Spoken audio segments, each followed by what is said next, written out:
In order to win, you need to keep fighting. Welcome to the podcast where we discuss how to outmaneuver your opponents. I'm Faith and I'm here with Dudeness while J-Rod is away. As spoiler season for Jump to Lightspeed has begun, we talk about a few of the newly spoiled cards, as well as discuss some of the new products that we'll be getting for the set. But first, Dudeness, we both have something important happening over the weekend, our planetary qualifiers. How do you feel about yours coming up this weekend? I don't feel good at all, honestly. I feel way unprepared. I have been completely ignoring the set 3 meta as opposed to set 2. I just cannot get into it. I kind of watches some of the results from the PQs that are happening today as we're recording on the 11th. And it seems that double yellow Han is everywhere. He seems to be the new boogeyman, as it were. And I don't feel confident in the deck that I'm going to bring going into that deck. With this idea of the new boogeyman, do you feel that people are too quick in this assessment? We did get the Boba suspension. Do you think that people are going to be saying we need to now ban Han, and because they've started the precedent of suspending that, that's always going to be on everyone's mind when a deck kind of does well? Yeah, I feel like that's where people are going to go. Like just at the Rochester PQ top 8 today had 5 yellow Hans and top 4 was all yellow Han. I think the Boba Fett was the only thing keeping this deck in line. And now that Boba Fett isn't around anymore, this deck is just going to go out of control. And I don't know what the answer is, honestly. I think the biggest problem is that yellow is overtuned potentially, but that's a different topic. Well, that's a fair point. I mean, yeah, there's similarities we can look at first between Boba and Han as they're both yellow. I have seen some results. I think a Sabine won one PQ, and I saw a blue Anakin win another one. I don't know if those were this weekend or if they were last weekend. So at least we are getting some variance in results. And I know that FFG said they're going to be watching to see the results of all the PQs. So maybe I hope that it'll be a little bit like we got in set 1, where there'd be one weekend where a deck dominated and then people would adjust, and then the following weekend they'd have an answer, and we would go from a more control meta to a more aggro meta to a mid-range, and there was some healthy rotation in there. I know for myself, I'll be also playing in my planetary qualifier at the Forge in Chaska, and I'll be playing my signature Krennic deck. I'm still working on exactly what my sideboard will be. I'm probably locked in on about 47 of the cards, so I'm still tinkering around with the final numbers, but I'm looking forward to it. I would say I'm like you though, Dudeness, where I'm not as prepared as I was for my set 1 events and even for my set 2 events, but I have done a little bit of practicing. At the end of the day, I just feel confident in the deck, and with some and most of the play patterns that my deck is doing, I might not know all of my opponent's moves perfectly, so I'm going to have to rely on intuition in the actual games. Yeah, I'm going to have to rely on just my experience to try to help me get through some games or something, or just get lucky and hope I dodge all my bad matchups, right? I'd rather be lucky than good for sure, but yeah, the Arizona PQ winner was Anakin Blue. Okay, that's what it was. From today, so I mean, and he fought the yellow Han in the top 4 to make it into the finals, so I mean, maybe that's the answer, I don't know. There is something to be said as well about the speed of the deck you bring. For those that maybe this is their first major event, if you're playing a more control-heavy game that's going almost time every single round, that's going to be a long day for you. And so you've got to know that going in. Where if you're playing a more aggressive deck, it's going to be, you can hopefully finish your matches, have some strength, because these are usually longer events that you're going to be playing in. It seems like the Han yellow deck it has the ability to play fast if it hits its cards. And so that might also be one of the benefits of the deck. Yeah, to be honest, I haven't played against this deck very often. I didn't play it much in set 2. I dodged all those during that first PQ, but now it's everywhere. It also won the Kissimmee PQ, and there were 2 in the top 8. So these definitely going to be the deck people are going to be teching against this following week. But I don't even know how you tech against it. What are you supposed to do? Because if he gets off the DJ and tech combo, it's basically just over on the spot. Yes, that's definitely an important play for the deck. It is interesting. Like I just looking at a couple of them. I mean, it's relying on those when you're looking at like its double cunning cards, like why it's running double cunning. A lot of the decks I'm seeing are just running the cards from set 1, the cunning Cantina Bouncer and the Bodhi in their main board at least. Maybe there's some sideboard stuff which they're running that's not in that main set. So you are seeing a lot of cards from set 1, and rightfully so. It's a good set for double yellow.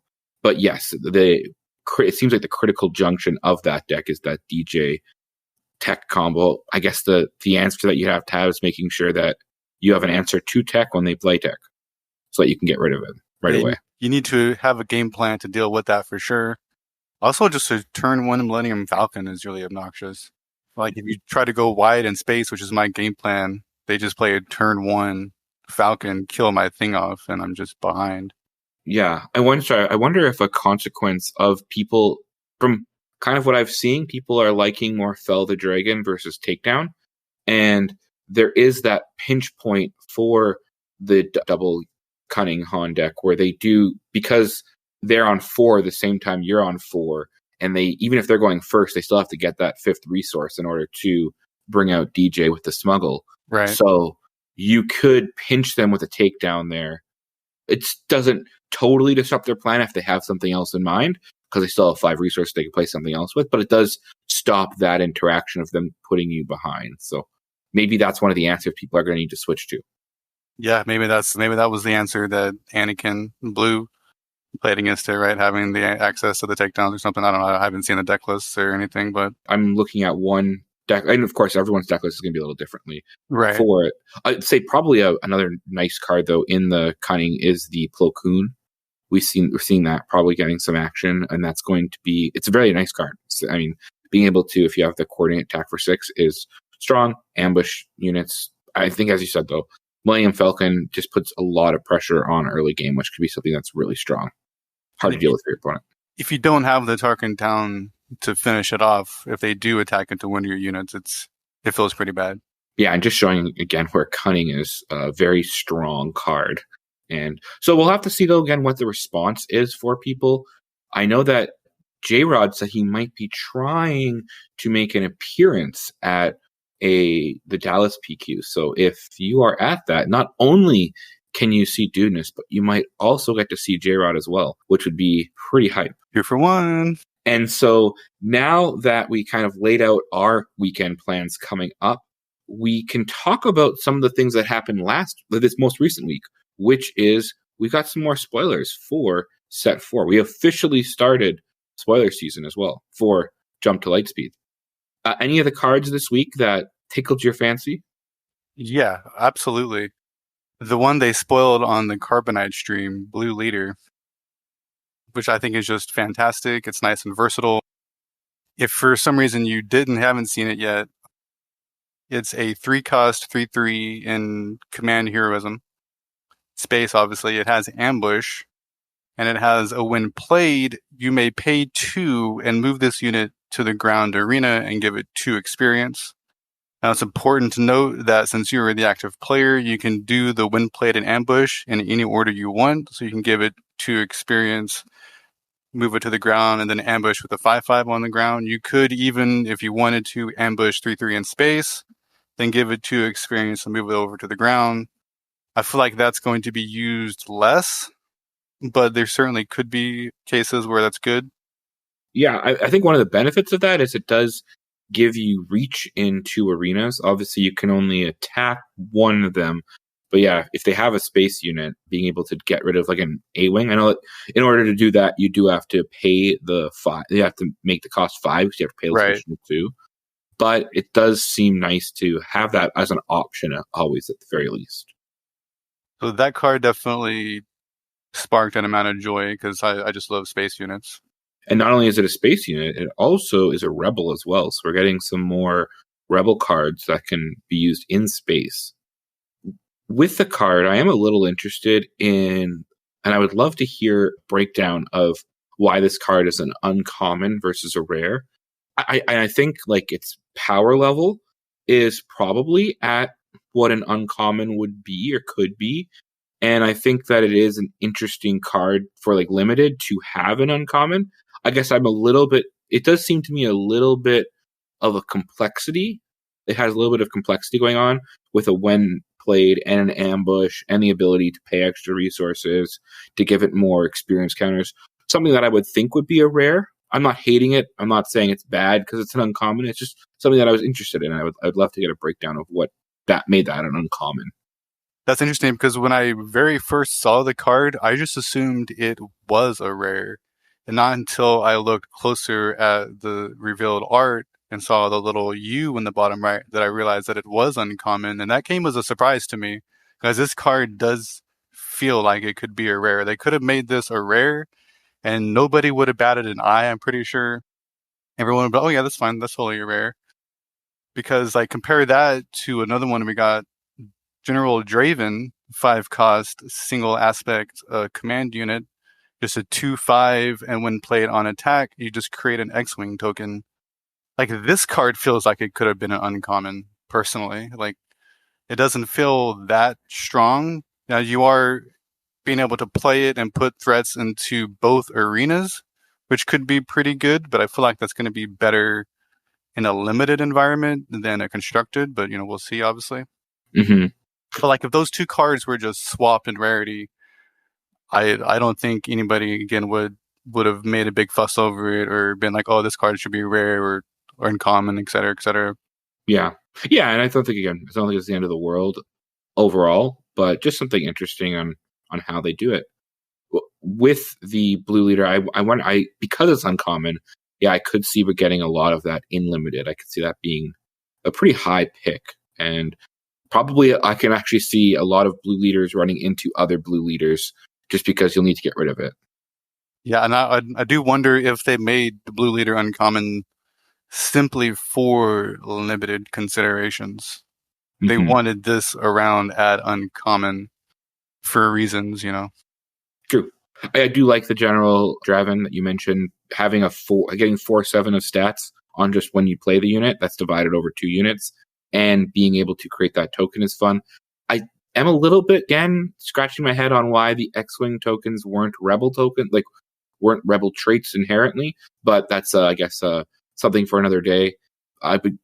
General Draven definitely, I think, has some upside, and I'll be playing it in any limited packs that I get. He definitely seems like a high pick in draft for sure. The one card that was getting kind of some buzz was this little hot shot that's spinning, and that's Anakin Skywalker, who is a 2-cost cunning heroism ground unit. That's a 2/3, but he has a piloting ability for also 2 resources and cunning heroism, and piloting lets you attach it to as an upgrade to a friendly vehicle without a pilot, and that gives the vehicle +2/+3. And when the attached unit completes an attack, you may return this upgrade to its owner's hand. So I think this is an interesting card in a set with a bunch of vehicles, especially space vehicles. If you can have those vehicles open with a pilot, he can, later on in the game, he can just be going on each one of your vehicles and giving them each a buff. So I think that's it's interesting, I think, at least. Yeah, he could be a potential finisher if you have enough vehicles, right? Mm-hmm. Attack with one, bounce them back, play it again, attack with another, bounce them back, play it again. Like that sounds great if that could ever get that to go off, but that does require multiple vehicles that your opponent has had 0 answers to. Yes. I think the best spot for that would be if you're trying to go really wide with a bunch of tokens, like with a bunch of General Draven attacks, to have those tokens, because then you can maybe get that board. We saw in some limited boards of set 3 with tokens having a wide board. I think it'll really depend on how many of those we can bring out, because I agree with you. Generally, you're going to have max 3 units on the board, and that's maybe not enough. Totally. His cost is a 2 for a 2/3. I was wondering, that's obviously bad, but it's kind of like, I guess, you can run less 2-cost units in your deck, because early in the game, if you don't have a turn 1 play and you want one, this is at least a turn 1 play, where late game it does buff up your other thing. So maybe that's enough for it to be played. Definitely interesting thing, though. Yeah, it is a 2-3 upgrade, essentially, at 2, which is the biggest upgrade we've gotten at 2 for sure. Every other 2-cost upgrade has been 2-2 or less. Mm-hmm. Academy So, training looking at you. Academy training, Mace Windu's lightsaber, they're all 2-2s. So Mm-hmm. this is you're getting an extra point of a stat for the same cost as other upgrades. So I'm pretty sure this guy is all about his piloting, and like you said, if you have to play it on turn 1 as a 2-3, you can. Now he does have the force trait, which does make him a turn 1 force unit for some potential, now there are 2 of them, shenanigans. That is very true. And he is also cunning, so like that deck's already just coming together. Mm-hmm. But I do like this guy. He's also uncommon, which I think, again, like if you made this guy rare, again, I don't think anybody would have like pushed back against that, because this feels like a rare-ish, just because you're getting a 2-3 buff for 2. Mm-hmm. Like I said, is the most amount of stats you can get on a 2-cost upgrade to this point. Yeah, it definitely feels also like other cunning heroism cards. I'm thinking of Ahsoka being able to return to your hand, Millennium Falcon being able to return to your hand. So we're getting definitely kind of fleshing out what cunning heroism. I felt in set 1, cunning heroism was the hardest to describe what it was or what it did, and we're seeing a little bit of more of it as we're getting more cards, which I think is a fun thing to just dive deeper into what the different aspects do or mean. I think we would be remiss if we didn't mention the new leader that we got, which is Wedge and Command Heroism Leader, which deploys as 5. He can either deploy as a leader or as a leader upgrade on a vehicle, and he is all about piloting, it seems like. So he's got an action ability on his undeployed side to play a card from your hand using piloting that costs 1 less. So thinking about getting a Chewbacca out, 2 resources, or getting Anakin out as 1 resource. I actually would love to see a base which, as its epic action or something, creates a either a 1/1 TIE fighter or a 2/2 X-wing, and then being able to play Chewbacca on that on turn 1 would be pretty fun. That sounds pretty incredible, actually. I hadn't thought of that.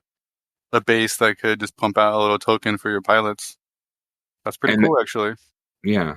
And so it looks like when Wedge deploys at 5 resources, he either deploys as a 3/6 vanilla, which I don't love. Nobody loves that. Yeah. Or he can deploy as an upgrade as a pilot, and he gets +3. He gives a unit +3/+4, and it becomes a leader unit. And on attack, the next pilot card you play this phase costs 1 less.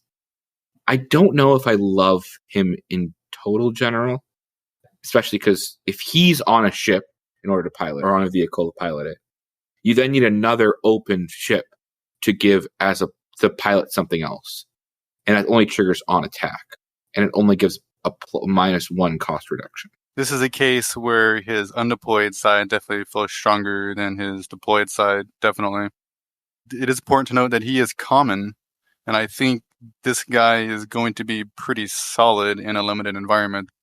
Mm-hmm. Is being able to play, like, my first reaction is wanting to play like a 2-drop vehicle, and then on turn 2 playing a 4-cost pilot, or the following turn play a 5-cost pilot for 4.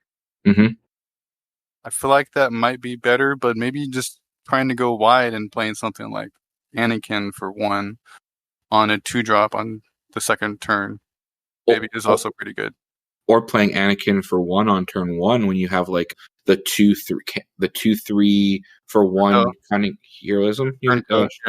Yeah. So then you get to play, and then that shit becomes a 4/6 on turn 1 that you could bounce Anakin back with, maybe. That could be a thing. A 4/6. The only thing that answers that on turn 2 power is Power of the Dark Side or Waylay, Spare the Target.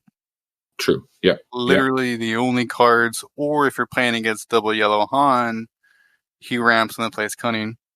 Yeah. The Cunning returns a 3 power or 4 power unit. Is it 4 3 power, right? It's 4. Is it 4? Okay, so yeah, that feels pretty bad. Yeah, it bounces Obi-Wan, which feels really bad. Yeah, it's not great. So what I think Wedge though really wants, and I think is actually kind of hurts, is the fact that the Falcon from the starter set is a starter card. I think that would have been a great card for limited because it gives you that. For those that don't know, Falcon is just a 3-cost heroism unit. That's a 3/4, but it's all a rebel. But you can play or deploy one additional pilot on this unit. So normally you're only allowed to have one pilot on a ship. Just that makes logical sense. But if you could have deployed Wedge, and maybe this is more of a constructed play, then you deploy Wedge onto the Falcon, and now you could put another pilot on it. So at least you've got a space to use as effect that's on attack. The only thing there, though, is that you would have to attack first to get the reduction anyways, and then you are losing out on the buff on that turn. True, unless you use his undeployed side to put the pilot on, then deploy Wedge, attack, and then have another ship to put the bonus attack pilot Good point. Okay. Good point. And that would be a lot of damage too, because the thing with piloting in general is it's going to make your ship stronger. So I could see a play like you play Falcon, and then on this turn 5, resource 5 turn, you play like a Chewbacca. You use Wedge's effect to play a Chewbacca onto your Falcon. That gives it can't be targeted. In that case, it makes it like an 8/8 because Falcon has the effect to give +1/+0 for each pilot on it. So then it becomes an 8/8, and then Wedge deploys on the Falcon, and then it gets +4/+4 because the Wedge gives +3/+4 plus the extra buff from Falcon. So you're swinging for 12. Did I do that math right? The 3/4 with Chewbacca on it would become a 7/7. So it becomes 11/11. You can swing with an 11/11 Falcon on resource 4. Could be turn 3 with a resupply. You need to play the Wedge on turn. You need to play the Falcon. So still, that's still a lot of attack. And it can be defeated because of Chewbacca's pilot ability. Yeah. So it's a lot of power that you have to deal with in either combat or just exhausting. Yeah. Yeah, so that it's kind of an all-in play. It definitely is all-in, but sometimes you just got to be all-in, dude. Yeah.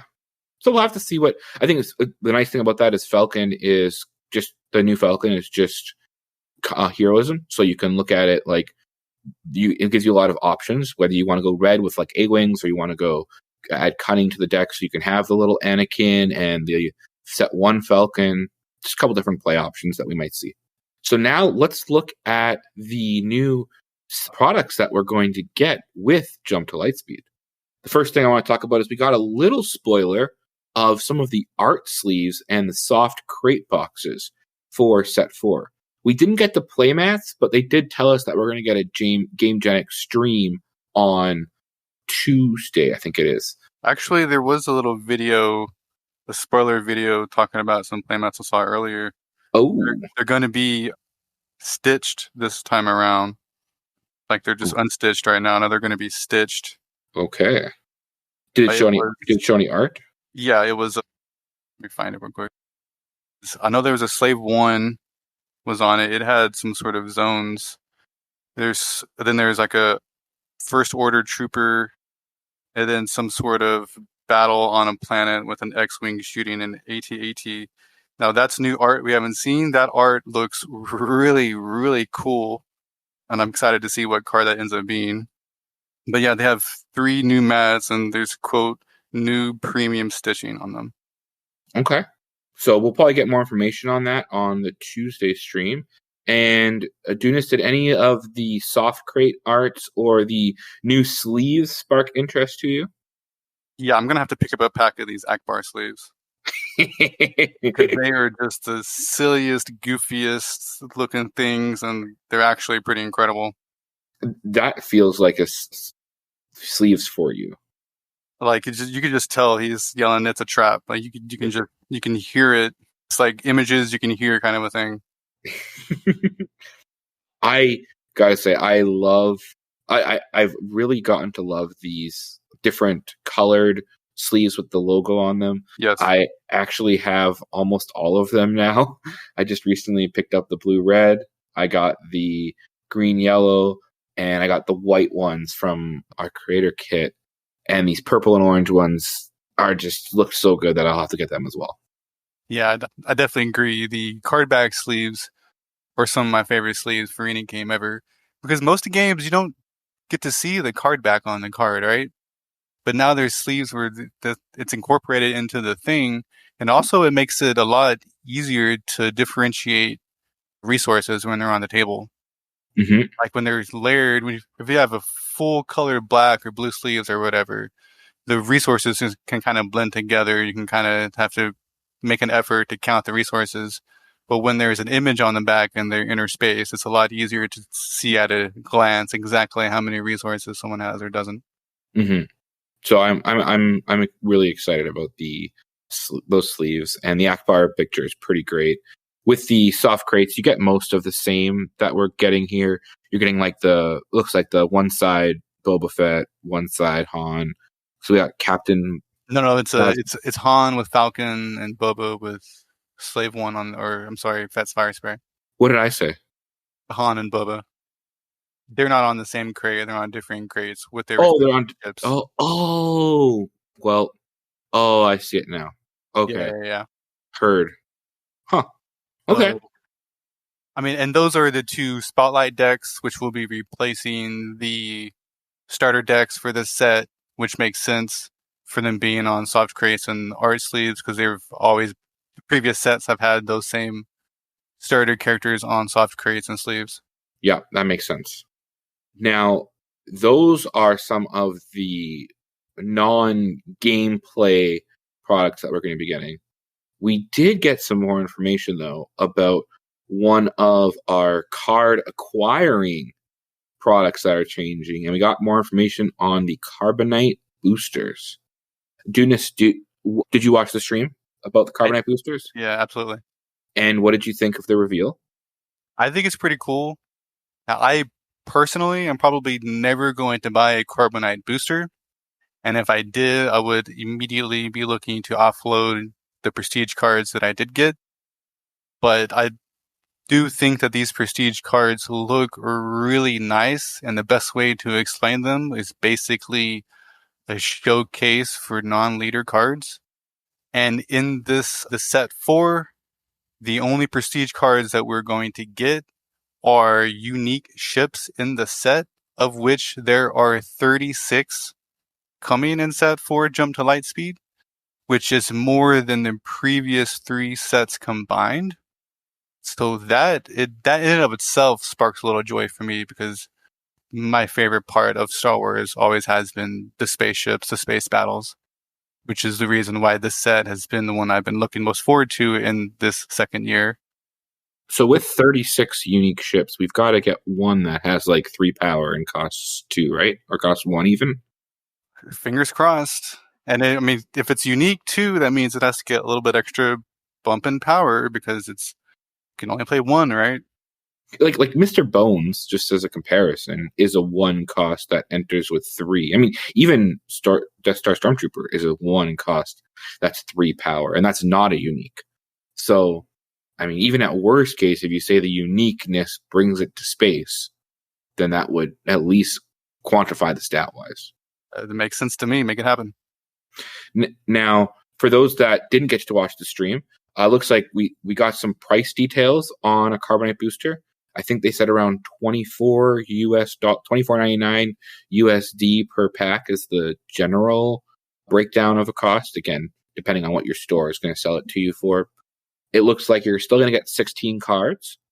With it, you won't get a regular common base, but you will get either a hyperspace or a showcase leader as the first card.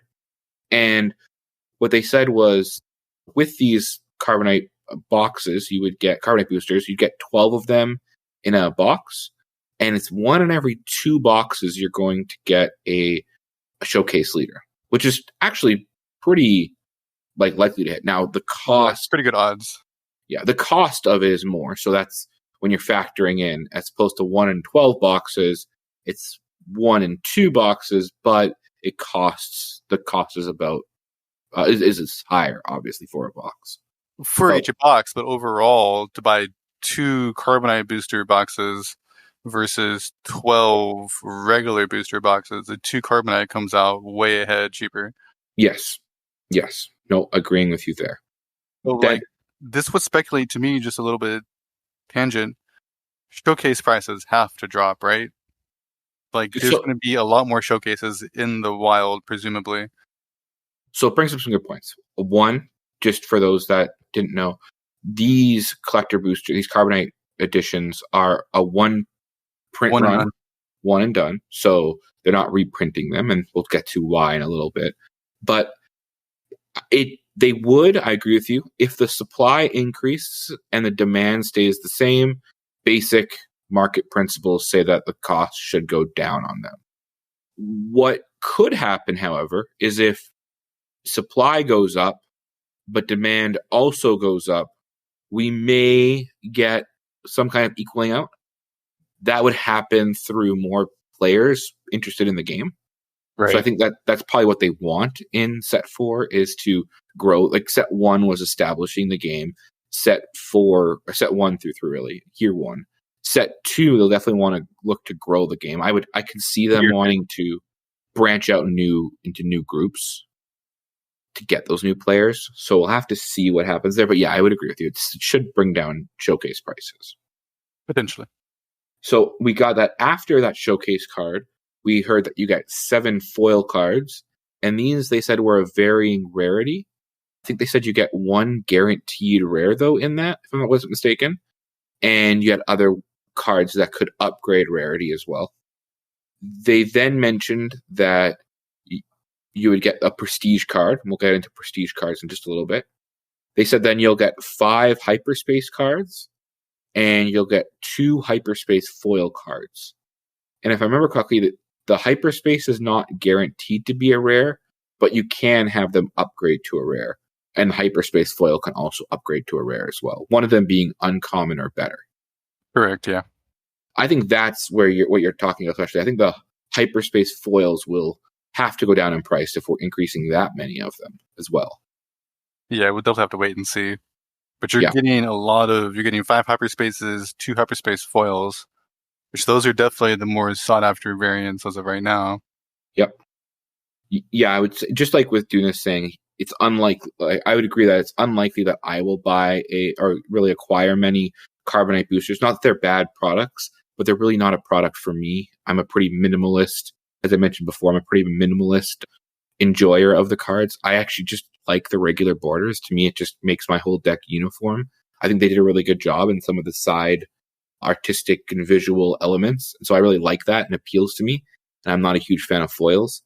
I think for those that like collecting kind of the hyperspace variants, you could have some interesting things here.